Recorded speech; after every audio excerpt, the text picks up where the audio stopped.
જય શ્રી કૃષ્ણ. તમારું બાળક કયા ધોરણમાં અભ્યાસ કરે છે? Junior KG. આજે એનું રિઝલ્ટ આવ્યું છે તો તમે રિઝલ્ટથી ખુશ છો? બહુ ખુશ. કેટલા પર્સન્ટેજ આવ્યા છે? 10% આવ્યા છે અને આ શાળાનું ભણતર સરસ છે. અને વર્ષ દરમિયાન બાળકો અને શિક્ષકો પ્રત્યે કેવી રીતે તૈયારી કરાવવામાં આવી છે? સારી તૈયારી કરવામાં આવી છે. શાળા દરમિયાન જે અઠવાડિયા પરીક્ષા લેવામાં આવતી હતી એના વિશે તમે શું કહેવા માંગો છો? ખૂબ જ તૈયારી સારી કરી હતી. વર્ષ દરમિયાન શાળામાં કઈ કઈ પ્રવૃત્તિ થાય છે એ બાબતે?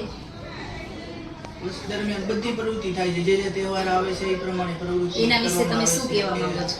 હોળી હોય તો એ પ્રમાણે એને રંગો દ્વારા એને રંગોળી દ્વારા પ્રગટ કરવામાં આવે છે. અને જ્યારે ઉત્તરાયણ હોય ત્યારે છત્રી ને ગમી એ દ્વારા એને પ્રદર્શન કરવામાં આવે છે. બીજા વાલીને તમે શું સંદેશો દેવા માંગો છો? દિવાળીને સંદેશો દેવા